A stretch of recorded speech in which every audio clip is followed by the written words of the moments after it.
el edema en el tramo craneoencefálico. No tengo conflicto de interés, así que esto es fácil. Ayer se los presenté a los que escucharon mi charla de ayer. Les presento mi querido Hospital Padre Hurtado.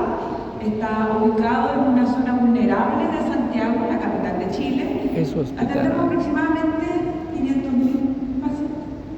¿Ya? Esa es nuestra zona de abajo. Este querido murallón que ustedes ven, celeste, nuestra muralla, es nuestra muralla antibalas blindada, que evita que los 6 pisos que tiene el hospital pueda llegar a alguna bala, porque si le pongas a un paciente alguna vez. Antibalas, así lo vamos a poner. 4 pacientes, fotos autorizadas por el paciente, por supuesto, y un día recibí el paciente. Así, como ustedes pueden ver, ubican el collar cervical, que lo puso propietario.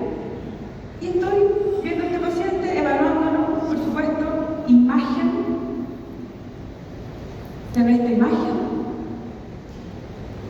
Se ve un poco corrida, pero ustedes pueden ver aquí alta sangre, edema. Entonces yo hago lo que tengo que hacer. Lamentablemente tengo que contrarreferir a estos pacientes al querido neurocirujano. ¿Okay? Neurocirujano le presento el caso, 50 años, blanco 13, cayendo. Me dice, no es quirúrgico. ¿Pero cómo no va a ser quirúrgico? ¿Y el edema? No lo sé, velo tú. Entonces, en ese momento me dice, bueno, esto sigue siendo un conflicto, siempre. ¿Por qué seguimos hablando de edema cerebral? Porque es la principal causa de hipertensión intracraneana. Ese es el conflicto, es el determinante clave de la lesión secundaria. Ya tenemos un paciente con un daño y queremos evitar generarle un nuevo daño o un segundo daño. Muchas terapias reducen la presión intracraneana, pero no mejora el outcome. Vamos a hablar de eso un poquito más. Ok. Lamentablemente, el edema cerebral no es solo un tipo de edema cerebral. Las cosas se nos ponen difíciles. Por lo tanto, tenemos el edema citotóxico, vasogénico y el mixto. Una bonita foto que me hizo inteligencia artificial, maravillosa. Nos explica bastante bien lo que estamos viendo y las distintas causas. ¿Ya? La primera, el citotóxico, neuronas hinchadas con edema. El segundo, el vasogénico, vaso dañado, fuga, leak capilar, etc. Y el mixto, que engloba todo. Cada uno evoluciona con el tiempo y responde a distintos tratamientos. Es importante que tengamos claro que el edema cerebral no es lo mismo que la hipertensión intracraneal. Y si tenemos eso claro, podemos seguir avanzando. Puede existir edema sin hipertensión intracraneana, puede existir hipertensión intracraneana con poco edema, y la clínica y la perfusión van a ser determinantes. Ok, ¿qué es lo que buscamos nuevamente? Prevenir la lesión secundaria cerebral. ¿Ya? Optimizar la oxigenación, la perfusión y evitar la hipotensión y la hipoxia. Hablemos un poquito de la hemoterapia, cortito, porque es fácil. Monitore la solución salina hipertónica. Buscamos ir a disminuir transitoriamente la PIC, pero esto es solamente de salvataje. Ninguno de los dos tiene superioridad clara entre uno y otro, y generalmente tendemos a usar solución hipertónica pensando en la inestabilidad de nuestro paciente. ¿No?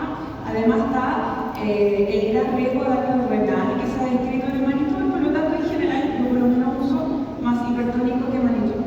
Además es difícil de conseguir, nosotros no lo tenemos tan rápido en el carnaval. Hablemos de la monitorización.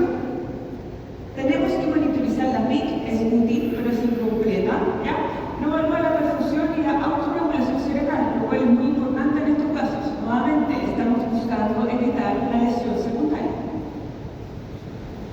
¿Qué nos permitirá al paciente cuando estamos entubando al paciente porque lo requerimos en ese momento y vemos que se nos está enclavando?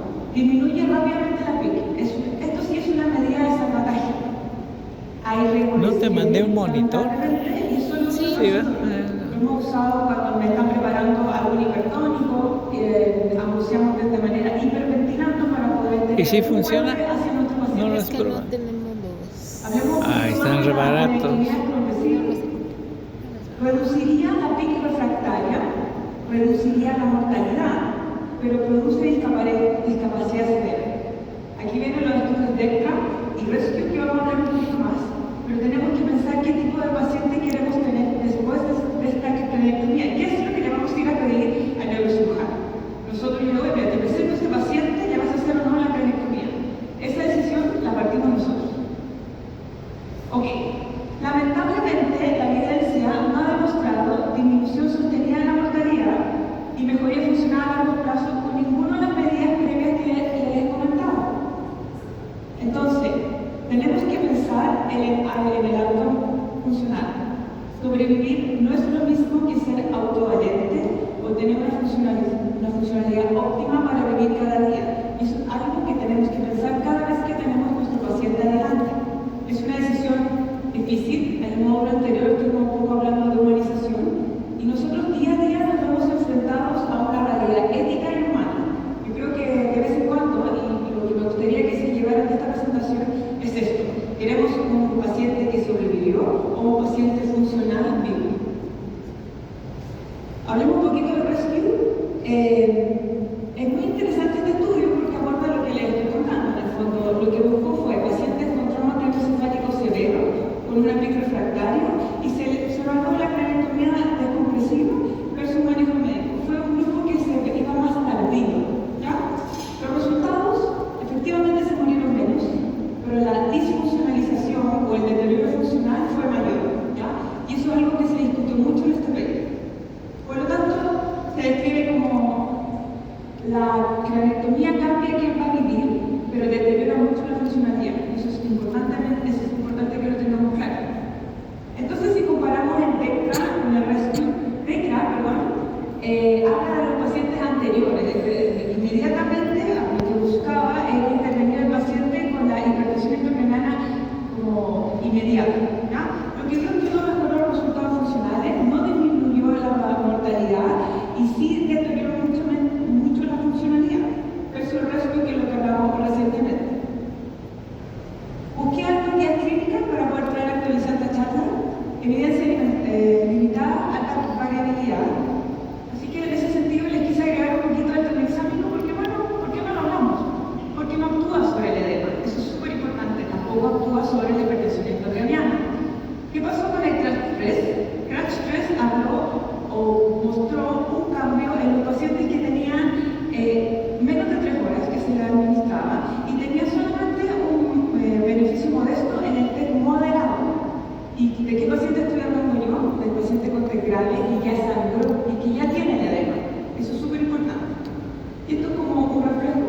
Entonces, el tranexámico actúa sobre el sangrado, sobre la hemorragia, no actúa sobre la hipertensión intracraniana y no actúa sobre el edema.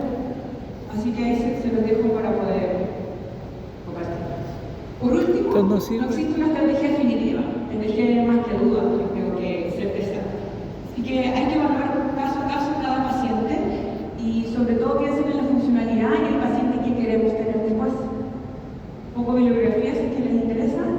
Y lo más importante es pero no dijo bien el tratamiento. Nuestro congreso anual